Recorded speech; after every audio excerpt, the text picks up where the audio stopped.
All right, ladies and gentlemen, welcome to another episode of ANCAP Radio. Thank you for your patience as we get set up here today. Our producer, our go-to that we usually have here helping us run things today, is actually at an Incubus concert today, so that's pretty cool. Good for him. I wish I was at a rock concert right now, but you know what? I do and I don't because I've been looking forward to this conversation for a very long time, and I see we have our speaker here joining us already, our guest today joining us, which is awesome. If you are tuning into ANCAP Radio for the first time or a repeat listener, go ahead and hit the like button, the follow button, smash the retweet, especially for this space. We are going to get the message of anarcho capitalism out to the masses, as always, or at least to our circles, and also talk a little bit about stem cell therapy today. And this is a very, I'd say, hot, popular topic right now in all walks of life, but want to share how this one is a little bit more of an ANCAP spin on it, at least from a Genesis perspective. We're joined today by Josh Ketner, the owner and founder of Dream Body Clinic, based out of Puerto Vallarta, Mexico. Actually, he could probably give the specifics because I know it's not exactly Puerto Vallarta because I've been there. But generally speaking, if you were to go visit him, I know that's where you would fly into.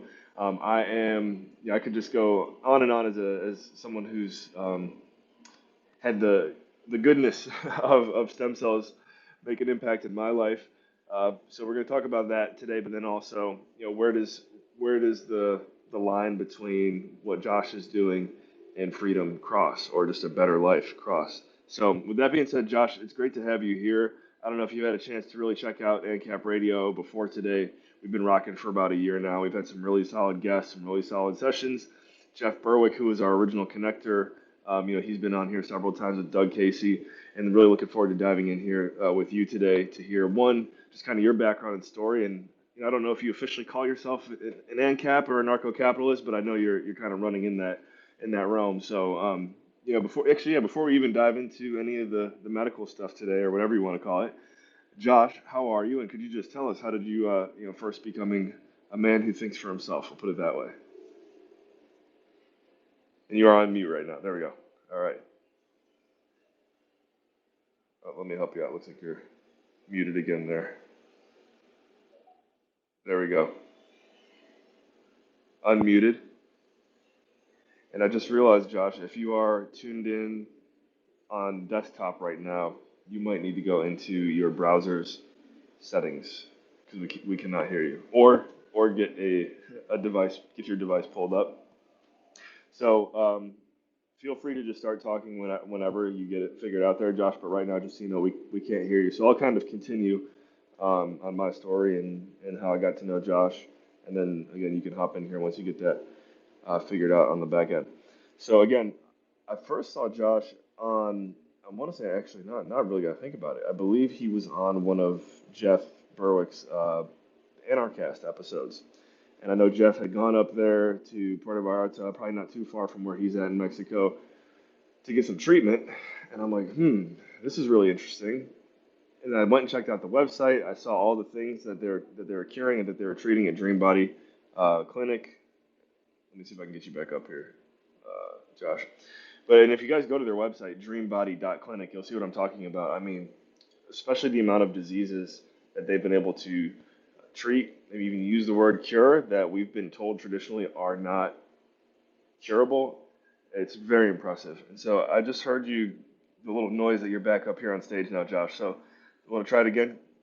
Yeah, sorry about that. I think internet wise, like I've got a few here. So I got back on Starlink and it's working now. So Got to get on yeah, Starlet. taxation is theft. So yes, I am full on ANCAP. Berwick's awesome. He and I did quite a few interviews in the past, been to Anarchapulco and just live that life of hate the government. So yeah, I'm all for Cool. it. When was kind of like your tipping point personally when you started realizing like, hey, I mean, did you always think this way, or do you feel like you once viewed the world one way and then you stepped into this realm?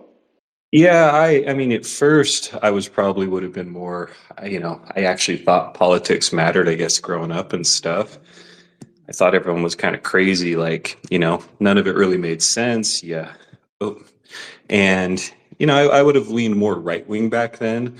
But I always thought right wing meant like less government, right? And saw more and more, especially with like Bush and all the wars and stuff, that was not the case. And then my dad got sick. He got Lou Gehrig's disease, and man, I just saw how messed up the whole system was on every level. It's actually what got me into what I do now with healthcare and seeing that there's got to be a better way. And that's when I pretty much lost all faith in governments and people and politics. And I moved here to Mexico in 2008 because I kind of saw the writing on the wall. I saw things in the US were falling apart, and I wanted to try something different. So I guess that's kind of where it all goes back for me. Totally, and I mean, you picked a great spot too, just from being able to visit down there. And I know since we last saw each other in person, you've built out the new facilities, which we want to talk about that today too. But for those who haven't ventured into Mexico, I know we talk about Latin America a lot here on ANCAP Radio. There's a reason why more and more ANCAPs are kind of gravitating to where Josh is, and I wouldn't put it out of the equation, Josh, for us to who knows? We might end up moving down by you one day just from the proximity to the to the clinic, right? Like, might as well be close to the fountain of youth if you can be. But back to I just want to start off with this question because I know you get it all the time. We've talked about it on other interviews that I've done with you before. But when I tell people who aren't familiar with stem cell therapy that, hey, I'm going to go to Mexico and get this treatment, a lot of the time they look at you like you're crazy, or they're just like they never heard of it before, and everyone always kind of assumes like, oh, stem cells that must be from like dead babies. So like, just let's start off right here and address all of the skepticism. Where do you guys get your cells from, and what is with all of that kind of like propaganda in the media as well? Yeah, it's complete propaganda. And at the end of the day, like, how do we have these regulatory boards that are making these decisions, anyways? That if something works, that's all that should matter. There shouldn't be all these extra steps, extra things. So, with mesenchymal stem cells, have been around since the early 1990s. It was Dr. Arnold Kaplan, who was a professor at Case Western University. He named them. He he's kind of the godfather of this whole industry. We've worked with him in the past. Unfortunately, he passed away earlier this year. But he was even working with, us here in Mexico. He helped found cell medicine, where he trained up Dr. Riordan, who founded cell medicine in Panama. His right-hand man, this guy, Dr. Correa, worked a lot with a clinic in Colombia. So they realized even they had to kind of get out of the U.S. The way the system is up there, the FDA, everything, it just doesn't make sense because the whole system is rigged against it. So, for example, we have a patient that used to work for a lot of these big pharma companies. They'd send him around the world to inspect labs and basically decide if they were good enough to buy or not. And he's seen what we do and he loves it. But his friends had a lab doing sort of like what we do in Boise, Idaho. And basically, the FDA shut them down before they even got started because they came in and said, "Oh, well, that's a new medicine. Um, you need to apply for a new medicine application." Just like a $2.5 million application. Then you only get to pick one thing that you approve for. And I mean, if you look at my website, there's like 70 different types of treatments, a lot of things stem cells work for. And because of that, they they then say, okay, you've got to go past, you get to pick one thing, not all, tons of different options. So let's say cartilage, because knees are probably the most common thing we fix with arthritis. And you now have to go through all 4 phase trials of the FDA, which that'll cost you anywhere from 40 million to $1 billion, probably take you 10 years to do. So they've created this giant moat to protect big pharma. And at the end, you can't patent this because it's natural. So the whole system is designed to, back up the pharmaceutical companies. They want a pill for everything. And I think most people that are, ANCAPs or related kind of, I guess, conspiracy minded and stuff, you find the Rockefellers started the modern medical system.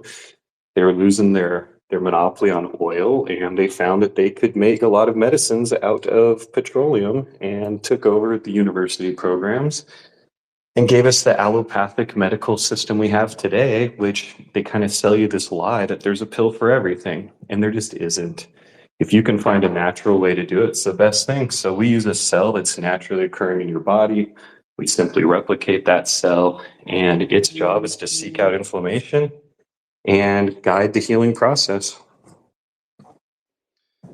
Right, and as far as where the stem cells are sourced from specifically, and I appreciate thank you for kind of going into the details as well on why it's so such BS as far as getting it approved. In the U.S., people wonder also, to your point, why am I going to Mexico? Can't I just get them here in Canada or in America? And I think the answer is technically yes. You could get maybe what a few thousand compared to the millions that I could get from you, but also where are they being sourced from? Because that's Oh yeah. normally like the number So one like question is like, isn't it from like fetuses or whatever? So what's the truth? the truth is, at least what we use are from the placenta and umbilical cord tissue, which is tissue that's thrown away otherwise in the birthing process. Now, look, you can take mesenchymal stem cells from any tissue that has capillaries. The stem cell itself that we use, it shouldn't even be called a stem cell. Dr. Kaplan wishes he could rename them medicinal signaling cells because when you administer them, they are like the manager on a construction site guiding the healing process. So in their natural habitat, they live on the outside of capillaries. They're called pericytes.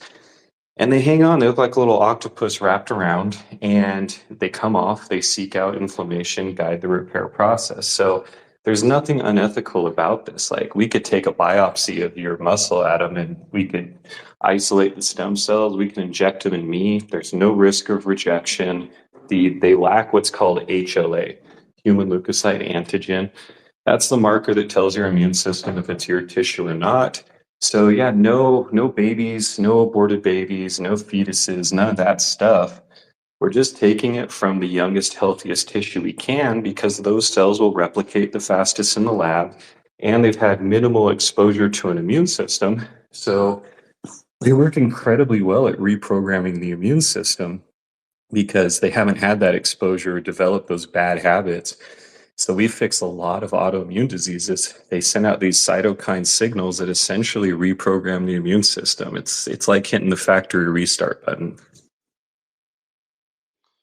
Right, and another thing that I remember you talking about is as a skier, I know you've gotten some work done on your knees personally. I've like shared this story with people based on as good as my memory could recall, but I basically just remember you talking about how you've had some stem cells call it in your knees, and your knees look like you're in your 20s, even though I know you're kind of getting into the 40s now. So kind of tell us just about like some of the cool transformations you've seen personally and with other clients that really stand out to you? Yeah, so when we did my knees were the first thing I did, and my dad, he had pretty bad knees and a weird degenerative issue. So I always knew being I'm like 6'2". I've always played every sport there is. So I kind of had this feeling knee problems were in my future. They always hurt. You always just kind of work through it, tough it out, the good old American way, walk it off. When my first treatment then was about 8 years ago, we did my left knee and it was hurting, so we did it. And about a month and a half later, my right knee was killing me because I could feel the difference. I'd gotten so used to both my knees hurting, I could kind of deal with it mentally and block it out. And when I could feel the difference, it was like unbearable. It was really tough to walk on my right leg. I was kind of hobbling. And I did an MRI and I found out I had multiple meniscus tears and a partially torn ACL. So it was a lot worse than I thought it was. We did treatment. We put in 50 million mesenchymal stem cells. And it's about 2.5 months after, it was just like a light switch went off and it just stopped hurting. And it never started hurting again. I did a follow-up MRI 9 months after, and sure enough, my ACL and meniscus were fully regenerated. Did a new MRI last year. They're still fully regenerated, and it's because the stem cells guide that healing process. They're not turning into any of these tissues. They're just helping your body heal like you did when you're a little kid, and it's probably the number one treatment we do, or knees. Number two is lower backs, and we fix a lot of like heart failure and autoimmune diseases. Yeah, it's making me and I know I sent you a video recently of myself wiping out on stage, which I didn't even realize until I sent that to you that you're right. I almost like fell into the fireworks that were like a foot away from my back.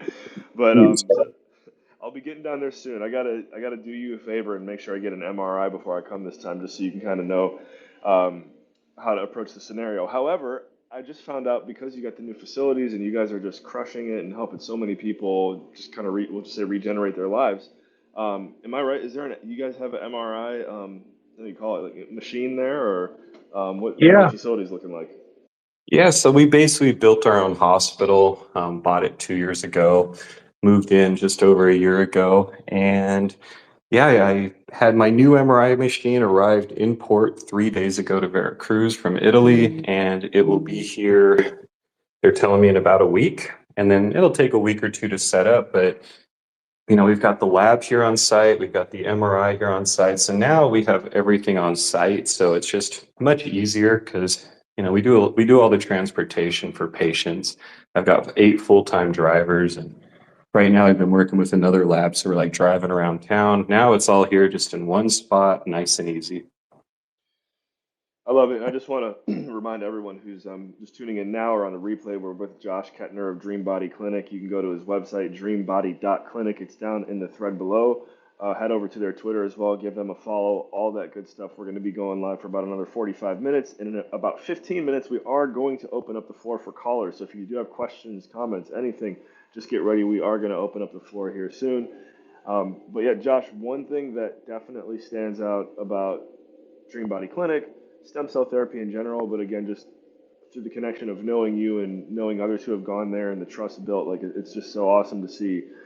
Can we talk a little bit about the diseases that you guys have been able to, and correct me if I'm using the wrong terminology here, but the diseases you've been able to reverse, cure, I don't really know how you would say it, but I know there's a lot that you guys have been able to treat, maybe that's the word, treat it, that have traditionally been told to us are basically incurable, impossible to treat.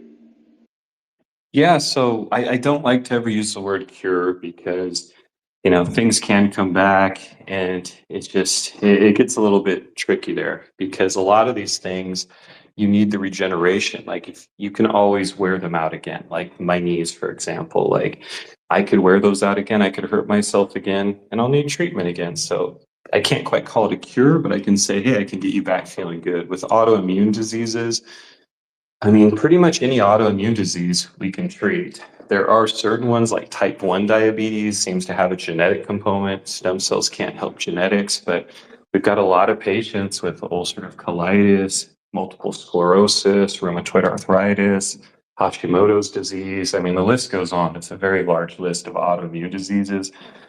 I have my own theories as to why most of those occur, but it's a lot of the stuff they spray on the foods. I think there's a lot of connection between, electromagnetic fields and things that incorporate to a lot of these issues. But the stem cells basically reprogram the immune system to work right. So we see a lot of that, and then we see a lot. Joints are the number one thing we treat: knees, shoulders, hips, backs.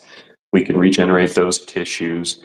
Look, there's always a point we can't. If someone has a bunch of bone spurs, stem cells can't get rid of new bone growth. But if it's arthritis, if it's ligaments, tendons, soft tissue, the stem cells will guide that repair and renewal.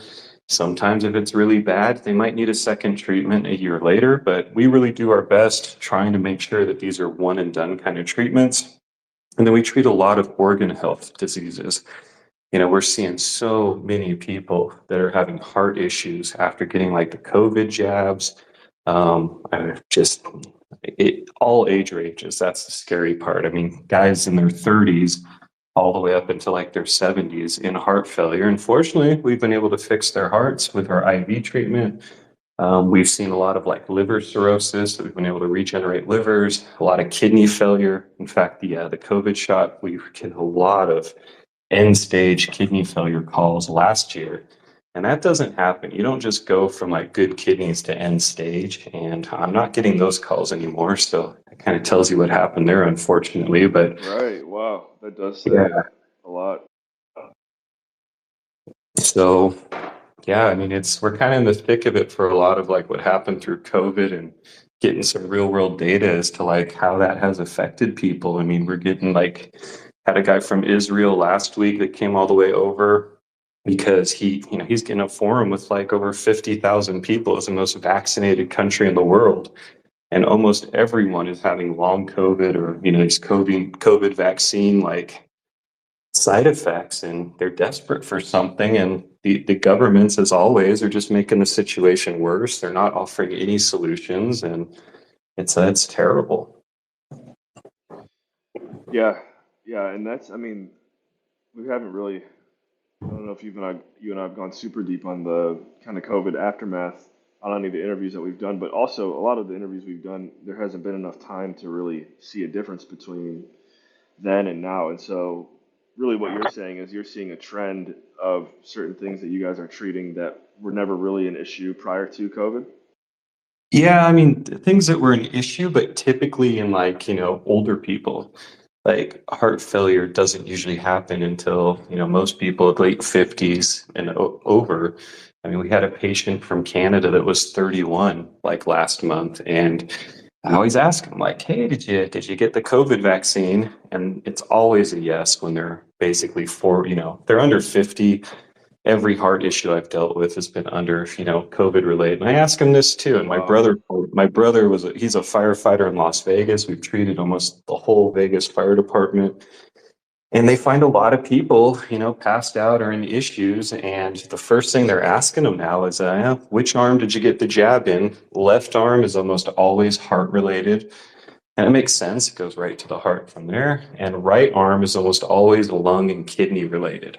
It's crazy, and it's too high in numbers to attribute to anything else. And the timing always matches up, and it just sucks. It's just evil. Yeah, that's. I mean, I'm sure you guys don't have.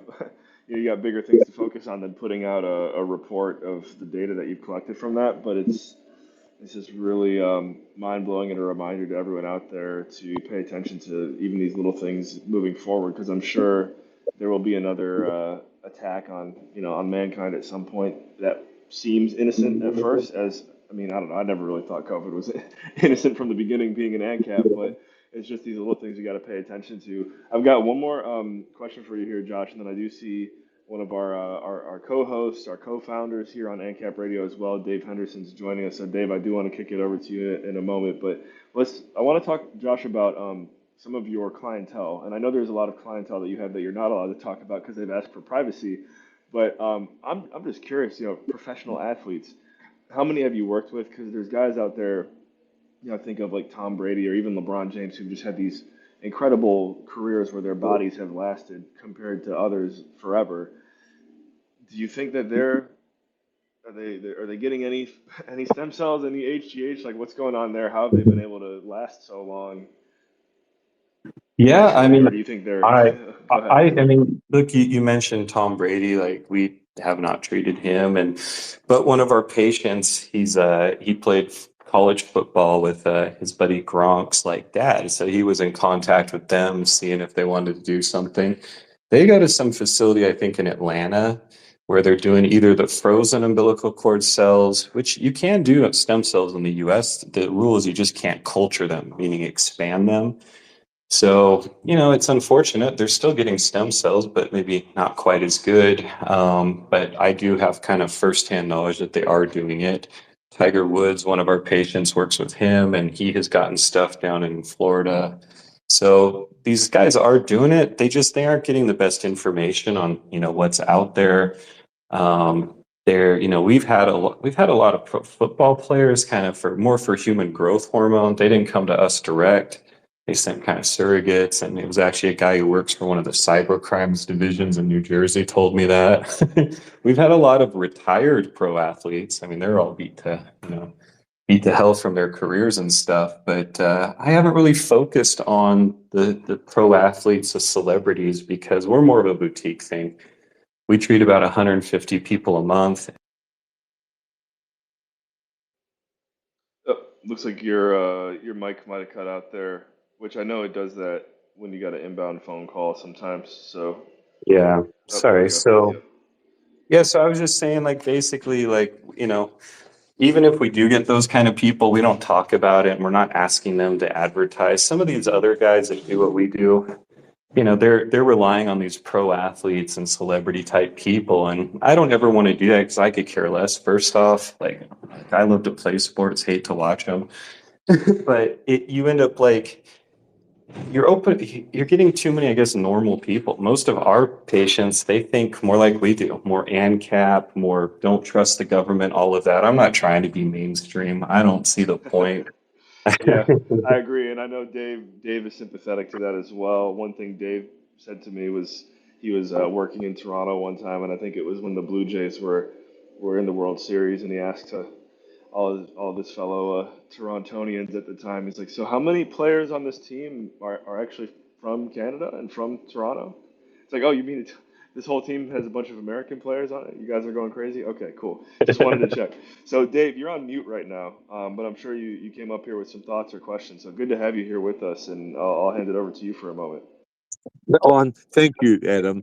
No, this has been sensational for a number of reasons, but particularly because, from a personal point of view, I've been looking at or trying to understand stem cell therapy recently. Um, but one of the things you're talking about is the issue with you can't change or handle congenital issues in any way. Wait, that we can help what issues? Oh, sorry, congenital issues. Yeah, no, we're having a lot of success across the board. Again, we treat a lot of joints, like joint pain. We treat a lot of autoimmune diseases, and then congenital, like organ failure, different, organ related issues. So basically, it's the stem cells seek out inflammation, guide the repair. It's how your body's meant to heal. It's how you healed as a Yes. little kid. We lose that ability as we get older. We lose 90% of our capillaries when we hit bone maturity. That's age 18 for women, 21 for men. And that's where the mesenchymal stem cells live. So you lose 90% of them then. It's all downhill from there. So we're just taking your body back to what it was when you were younger and let it heal up. And can one, from a health perspective, this isn't necessarily relevant to your clinic, but from a health perspective, can one make changes, personal body changes, personal dietary changes, or whatever, that will enhance one's body's ability to produce its own stem cells? So I get asked that a lot. People are like, "Oh, fasting increases your stem cells." Well, what kind of stem cells, right? Like you have Yeah, sure. organ-dependent stem cells, mesenchymal stem cells, like I was kind of saying earlier, they should be called medicinal signaling cells. You have a limited number of them. There's no way to increase the amount that you have without doing like an IV or an injection. That's the only way to increase the amount. And I've never seen any good data that says that a lot of those other ways that people claim increase your stem cell count naturally. It's just, if it does, it's going to be organ specific stem cells. But I personally have looked through the data. I haven't found anything that can really show that. There's a lot of good, healthy things that can make you healthier and, help on a lot of levels. But I haven't found anything good on these things where they're like, oh, this will, fast for 7 days and it'll increase your stem cell levels. I'm like, I don't know. And then you see a lot with growth hormone. Oh, if you do this, it'll increase. But I've been doing growth hormone personally for 11 years, and I test my IGF-1 levels all the time. And the only thing that seems to spike it high enough is growth hormone, or there's certain peptides. But yeah, that's what Okay. I've been. And tell us about the growth hormone. Is that a bioidentical that you use, or what's the source of that? Yeah, so I use bioidentical. We've got major name brands like ones like Pfizer Genotropin, Merck Xizen. Those are kind of the main ones we use. Novo Nordisk Norditropin. Your body can't tell the difference between that after you inject it and what you naturally produce. So, Right. it's kind of funny, but I mean, one of our patients been coming to us for like 7 years for that, 'cause it's illegal to seek medical treatment abroad and return home with medication. So that's how we do that. But I mean, the top military doctor in the United States is our patient. He comes with these top like federal judges that like run DC. I mean, guys that could change the law in a signature. Yeah, And they yeah. even joke. They're like, no, we always leave a loophole open for ourselves. Like the military has more studies on growth hormone than you believe, but Governments aren't the biggest fans of strong, healthy people that want to think for themselves. So they don't really want that out there for everyone. Indeed, that's a wonderful observation. The and just explain. Forgive me because I'm calling. I'm sitting right now in New Zealand. If you can Oh, picture where cool. that is, and so I know a little about the FDA and U.S. regulatory issues and problems. But I mean, you're obviously domiciled in Mexico, and just forgive me because I missed the first part of Adam's introduction, but specifically, whereabouts in Mexico? We are in Puerto Vallarta, which is like Okay. middle of the country, West Coast. Like, Yeah. And Yeah. I got to say this too, Josh, because I'm pretty sure. Are you familiar with Doug Casey, Josh? yeah, of course. Internationalman.com. Dave is he's the Doug Casey of New Zealand, so that's kind of his. Oh, there you go. Cool. There you go. So, Josh, yeah. So, and you're obviously there for as much as anything, just to keep things simple for yourself. Oh, yeah, because I mean, look, I couldn't do this there.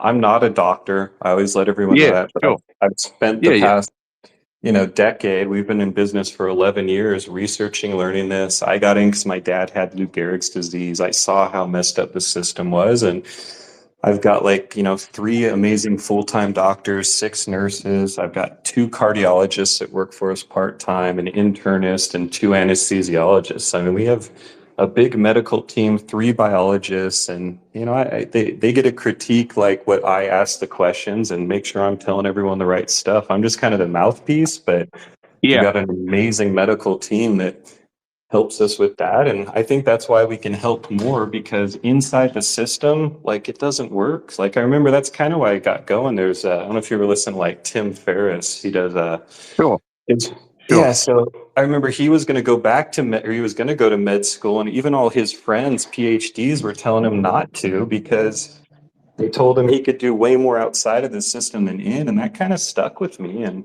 I started looking for Right. ways to do it, and that's what I did. Yeah, no.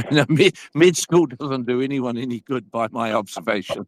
Um, so, Josh, if you just give us a specific example. So, just I was fascinated by your own knee experiences, for example. So, someone's sitting there, they've got or have had or having ACL issues or Well, cartilage issues, and I wanna comment on this one, Dave, because how it started for me was I created a hypothetical situation with Josh, and then he was like, Adam, are you kind of just talking about yourself right now? I'm like, yeah. He's like, all right, and then so it went from a podcast interview to like a diagnosis. So, Dave, I don't know if you have.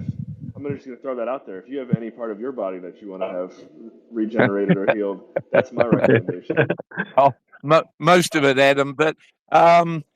No, I specifically have a congenital spinal issue, um, which I've had trouble with lower back pain and then hip pain and so forth that flows from that. But I was only recently, and by that I mean I've had that for 20 years. Only recently, a couple of years ago, that I had MRIs and X-rays done to properly identify what it was and worked for a specialist who only because I knew him, that I trusted him, and he identified as a congenital issue with a curve happening in my lower spine.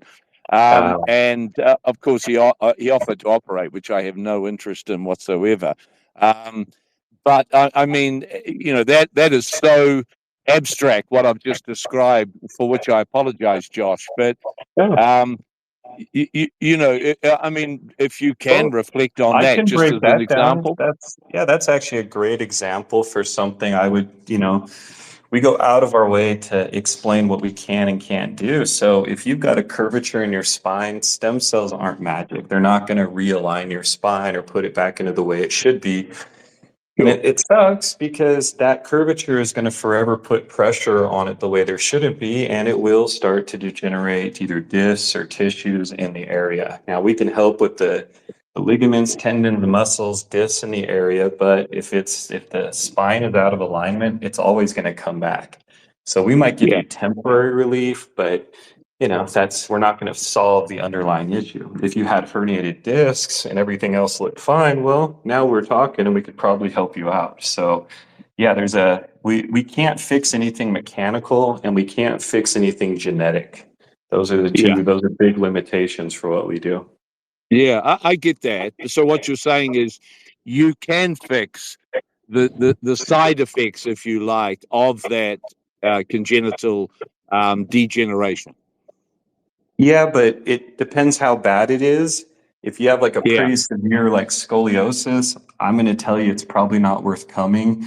Unless sure. just money isn't if money doesn't matter to you and you got plenty of money, cool. I've got like, for example, I have a patient with ankylosing spondylitis. I mean, Yes.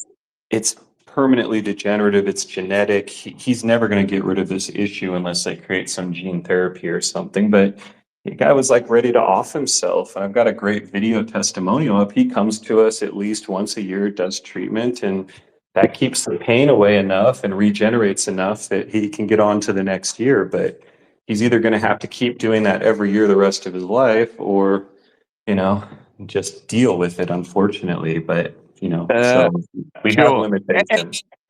And Josh, in that situation, you're injecting the stem cells generally or specifically into the affected area? We're going to go specifically to the affected area, but we're not. Look, we've tried different ways for the back, for example, with discs. You would think if you go into the disc, you're going to have the best results, but we actually found that going intramuscularly to the area works better. And that's because your spine decompresses at night, and that's when your discs rehydrate. So by having the stem cells in the area, they actually guide the rehydration process, they guide the repair process. And we found we can actually increase disc height and regeneration better that way than even going into the disc. And it's great because it saves on cost. It's far less invasive. No anesthesia is needed. It's in an office Yeah, procedure. It's super simple. The stem cells are smart. They seek out areas that are inflamed, and then they right. get to work guiding the repair process. Yeah, fantastic. Just a couple of other things while I have you and for a moment. I was reading a great story in the Daily Telegraph in the weekend, funnily enough, about John Cleese. If you know John Cleese, a British comedian. I just Um, read that today too, actually. That's funny, did you? yeah. That is great, isn't it? For the benefit of our listeners, I mean, Cleese is 84, and he's promoting how good he looks, which he is exclusively ascribing to the stem cell therapy he's been having for a long number of years. And he did a delightful, simplistic account of how stem cell therapy works, which was quite cool, I'm sure, for a lot of people. But he was arguing or suggesting that in Hollywood, stem cell therapy is the cosmetic approach du jour at the moment. And And it has do you? been. They're just finally talking about it, but the most of them, it was got the most famous, and I think everyone should watch the interview. But Joe Rogan did an interview with Mel Gibson. It's been like 7 or 8 years ago, and Mel Gibson brought on Dr. Riordan. He's got the clinic in Panama that got so famous from this interview because his dad was like 92 or somewhere in that range, and that he went to the Mayo Clinic, and they're like, Mel, he's done. Like kidney failure, lungs were done, heart was done. They're like, you better get prepared. Yeah, And one of yeah, his friends told him to go down to Panama and try it. The doctor in Panama didn't want to do it because he was one of the first ever to open a clinic. He opened in the Bahamas originally, and 60 Minutes did this hit piece trying to claim he was doing like aborted baby stem cells, and the government in geez. the Bahamas kicked him out. Uh, So that's how he ended up in Panama, but it ended up being a good thing. And he didn't want to treat Mel Gibson or his dad because he's like, look, this guy, he thought he was done. He's like, look, I'm going to yeah, treat him. I'm going to get blamed for killing him when the guy's pretty yeah, much like at the end of his rope, right? right. But Mel convinced him. He did it, and he gets a phone call like 2 weeks after, pretty early morning. He's like, "Oh crap! Here's the call." And he's like, "Doc, we got a problem." He's like, "What's wrong?" He goes, "Dad, he had a wet dream. What do I do?" And the doctor started laughing and he goes, well, find him a girlfriend. There you go. But he lived That's another 10 sensational. years. Yeah, he made it Did he another really? 10 years just doing like an IV once a year. And yeah, it's we just had a patient who's 62, her husband's 70. Now she's in great shape.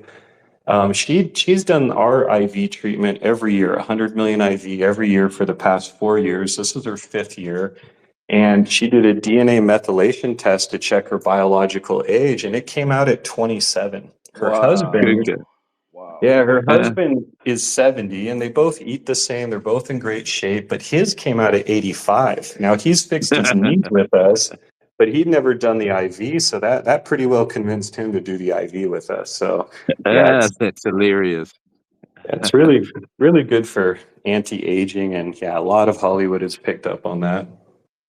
And you were talking in terms of you giving us an account of your staff inventory there. You had a couple of anesthetists, but most of this would just be a standard injection into a potentially inflamed area, wouldn't it?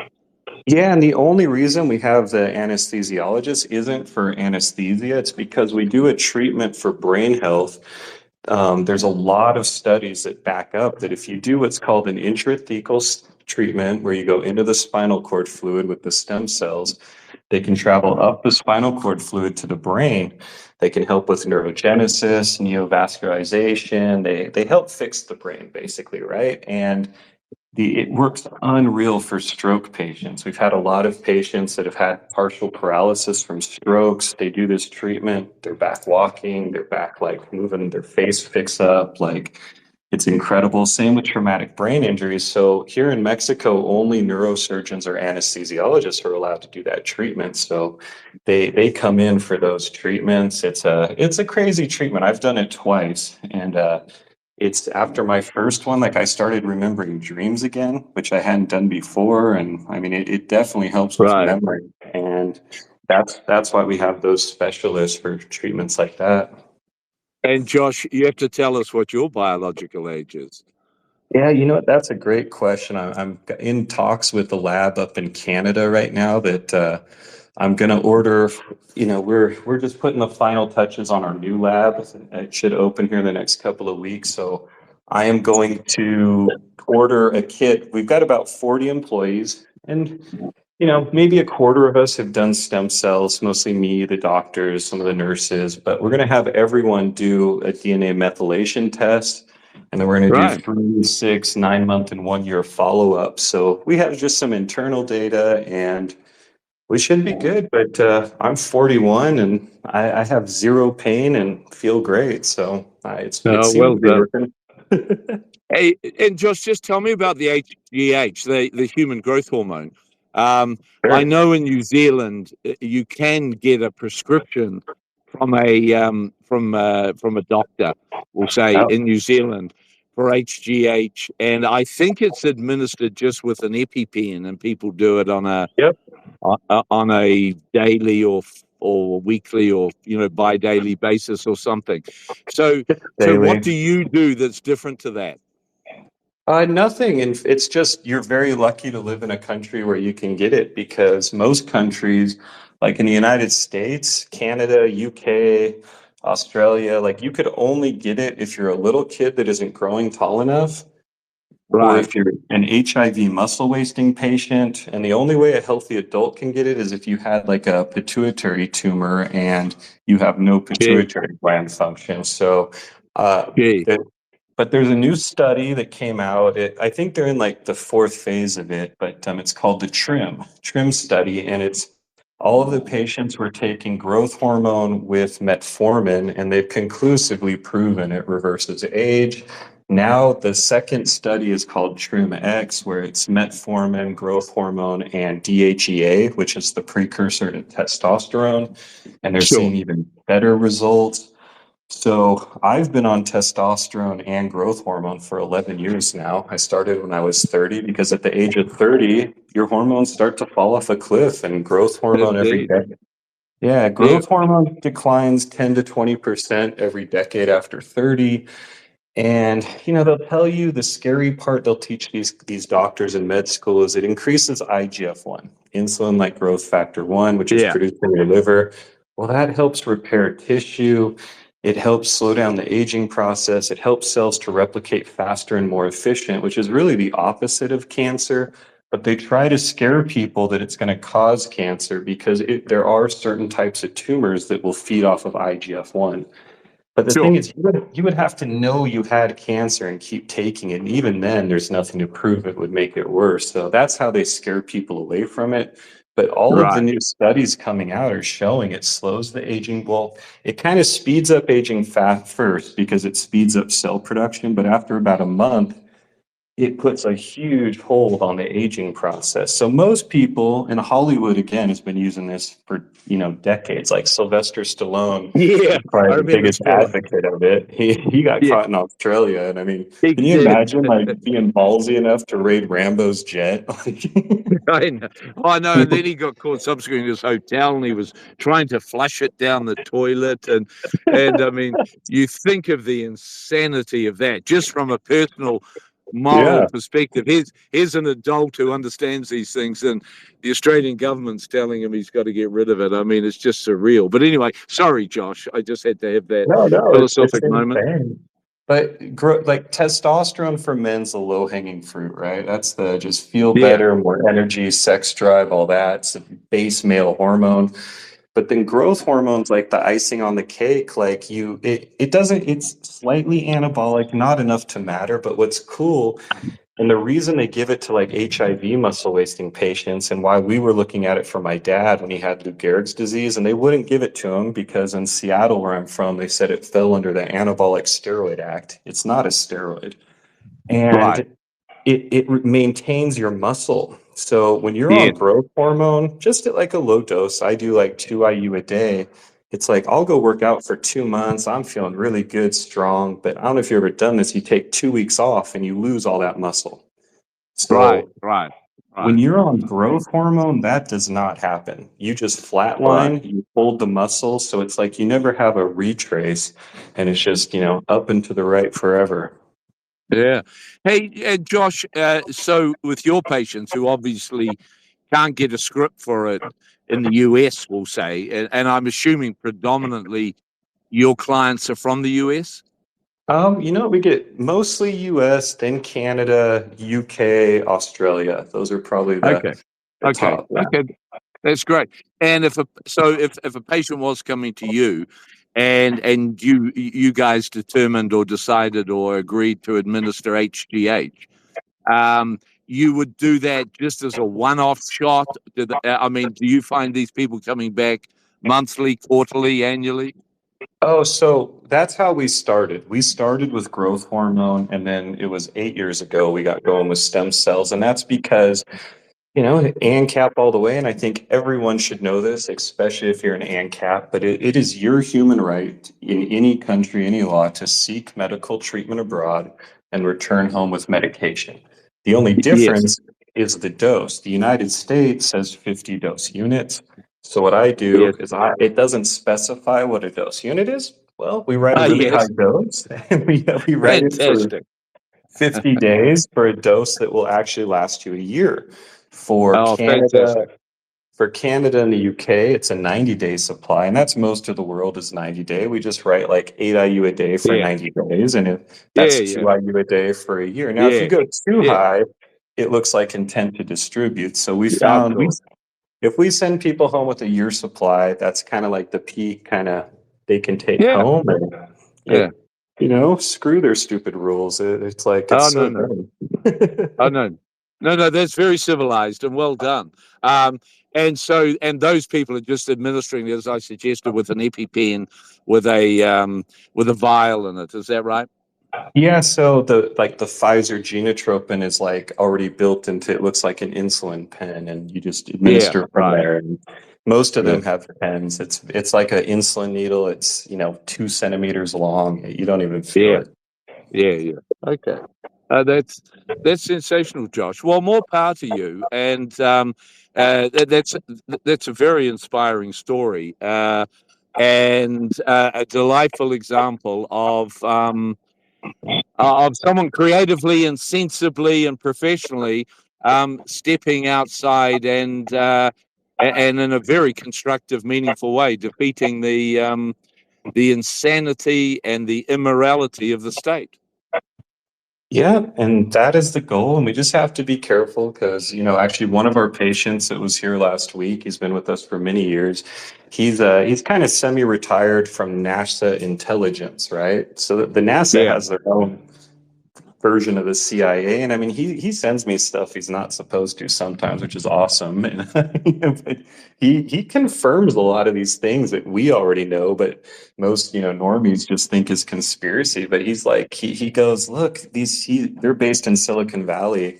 And he goes, look, these tech billionaires, I know a lot of them. He says, it sounds crazy, but they truly believe people are a plague, destroying the planet. We have to cull the population. He goes, they have stem cells. They have more advanced stuff. They're never going to make it Yeah. for the people.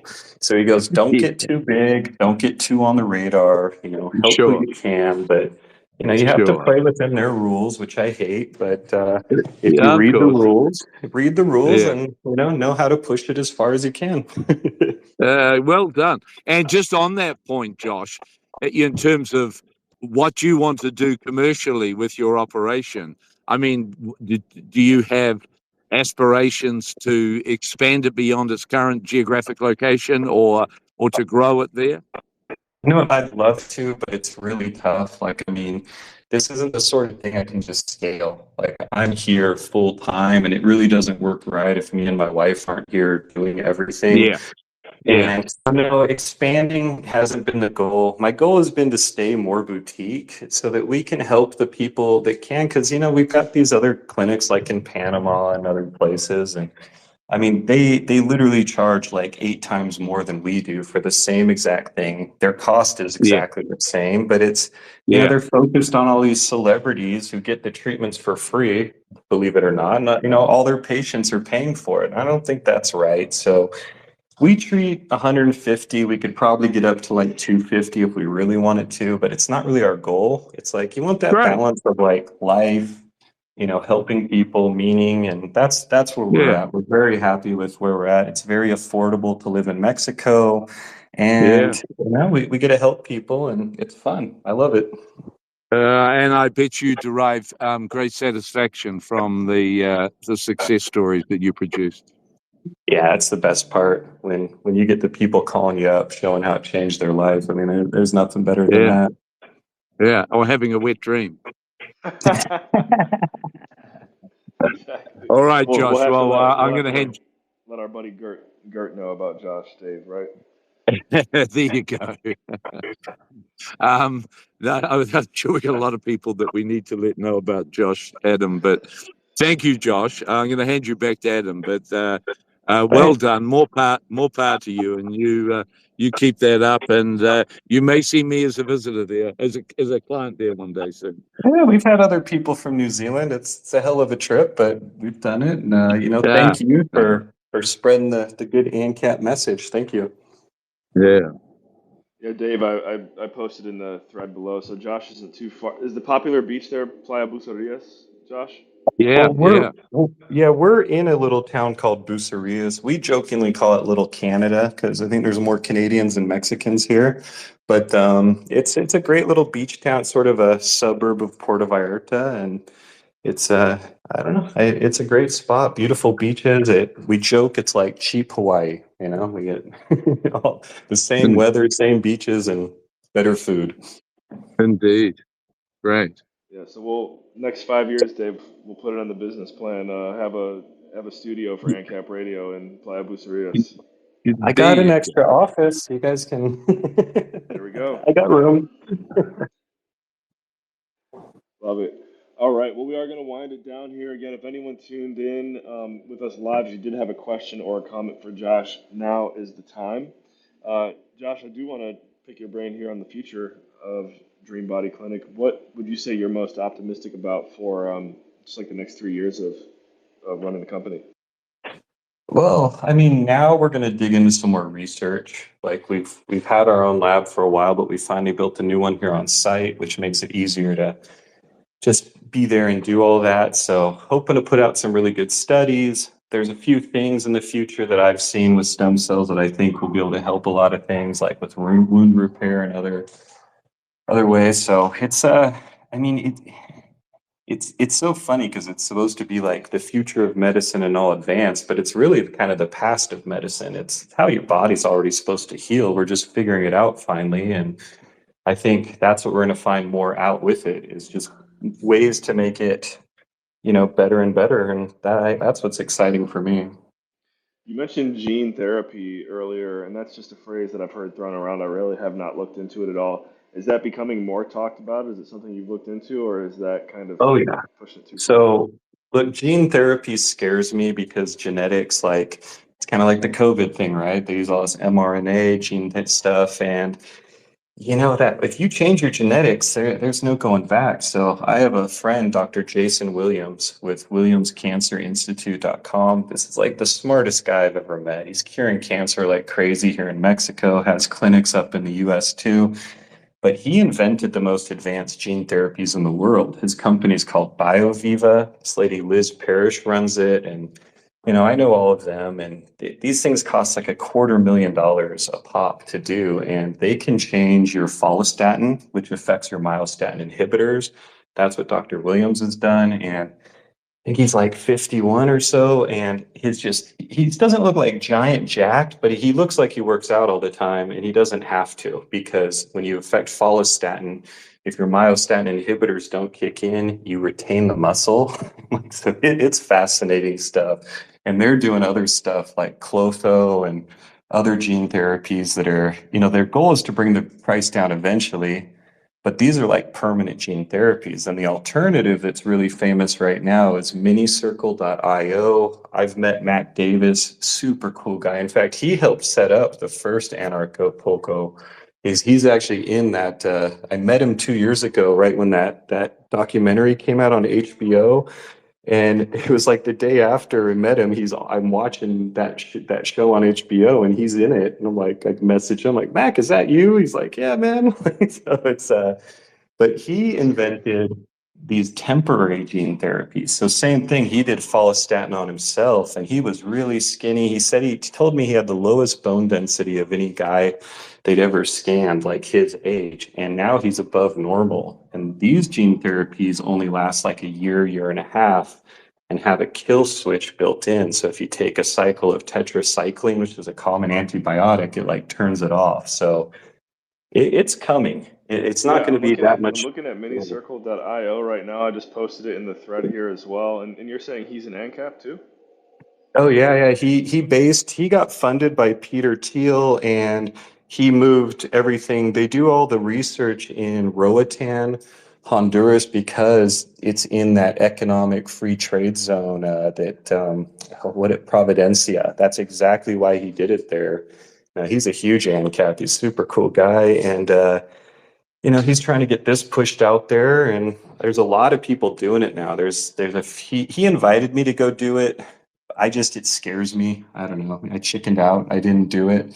But there's a lot. I've got a good friend that did the follistatin treatment through them, and it's pretty cool stuff. It'll just be, hopefully there's no side effects. That's kind of the risk with it. It's so new.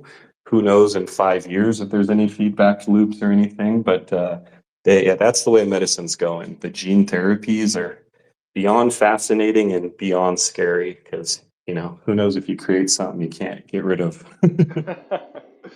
Right, right. Yeah, that is cool though. So, yeah, I just looked up his website, and he might be a cool person for us to get Yeah, on here you should sometime. interview him. He's fascinating, really nice guy.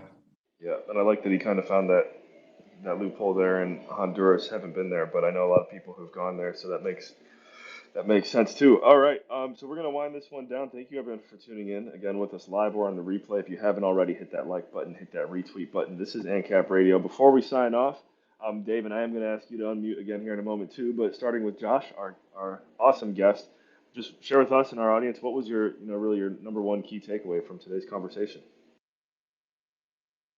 Oh, I don't know. I was just kind of answering questions, man. Like, just glad I got to talk with you and Dave. It was fun. Cool. That's right. Yep, that's why we had you here. Dave, any takeaways from today? Oh no, it's great. Thank you, Josh. That was great to hear your story, and more and more people need to hear it, which I hope they do through NCAP Radio. But thank you for your time, and thank you for doing what you do, and keep it up. There it is. Thank you, Dave. Thank you, Josh. We will catch you guys all next week. We'll be back here as usual, 3 p.m. EST, 12 p.m. if you're on the west coast of the USSA and beyond. Thank you again for tuning in to ANCAP Radio.